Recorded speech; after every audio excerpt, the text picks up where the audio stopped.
Once upon a time, in sunny Spain, there was a little bull, and his name was Ferdinand. All the other little bulls he lived with would run and jump and bump their heads together. Bulls like to bump their heads against things, and all these little bulls would run and jump and bump. All day long they would run and jump and bump.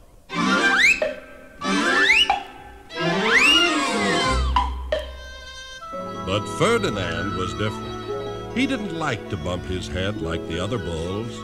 He spent his days at a favorite spot out in the pasture under a cork tree, where he would sit just quietly in the shade all day and smell the flowers.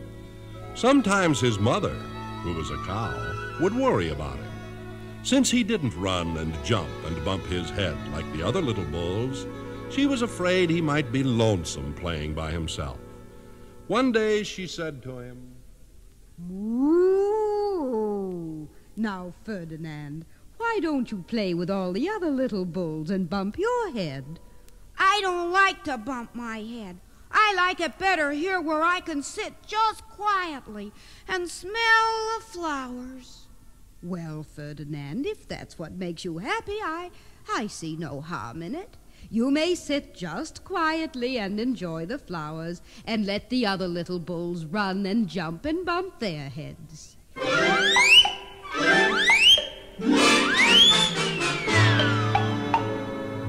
As the years went by, Ferdinand grew and grew and grew until he was very big and very strong. And of course, all the other little bulls grew up to be big and strong too, and they all lived together in the meadow. Now, when bulls grow up, there is one thing they all want to do. They want to fight at the bullfights. The biggest and bravest and strongest bulls in the land are brought to the bullfights, where they are put in the center of a big ring. People sit all around and watch while men go in the ring and fight the bull.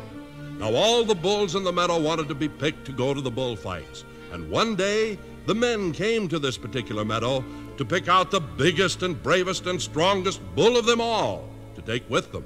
The men watched as the bulls ran and bumped their heads to show how strong they were. That looks like a strong one. Hey, look at that big one over there.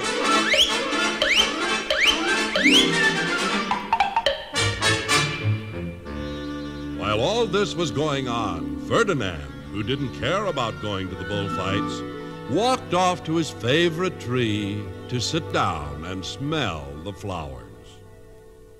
Do you know what happened when Ferdinand went to smell the flowers? He sat down on a bumblebee. And it hurt so much, he let go with a scream and started to run as if he were crazy.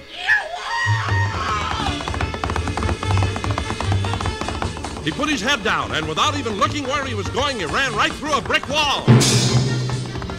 Kept right on going. The men said, "This is the bull for us. He is the strongest, fastest bull in the whole world." "Hooray! We have found the best bull in all the land for a bullfight. Bravo! Bravo!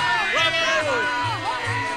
And so they took Ferdinand, who really wasn't as mean and strong as they thought, and put him in a cart and went off to the city. The day of the big bullfight came. The band played while the bullfighters paraded into the main ring.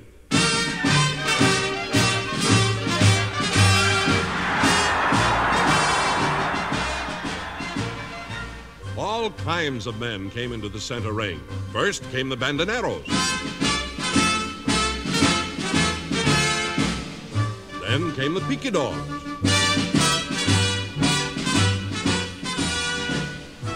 And finally came the man they called the matador, the one who's to fight the bull all alone.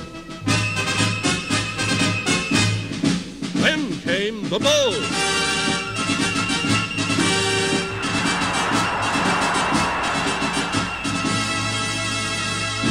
But you know who that was, don't you? It was Ferdinand. They called him Ferdinand the Fierce, and everyone was afraid of him. The matador, the man who was supposed to fight him all alone, He was scared stiff.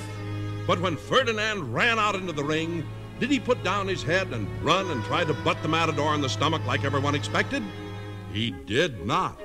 Ferdinand walked over to some flowers that were growing in the grass, sat down, and smelled them. When the matador saw that Ferdinand refused to fight, then he wasn't scared. He was mad. What's the matter with you, you crazy boy? Fight! Fight me! I'll make you mad! I'll make faces at you! Yeah! Fight! Why don't you fight? Well, when Ferdinand absolutely refused to fight, there was nothing anyone could do. All the people who had come to watch went away. The men who had brought Ferdinand to the city put him in the cart and drove him back to his home. When he got there, Ferdinand jumped out of the cart and ran across the meadow to say hello to his mother, the cow.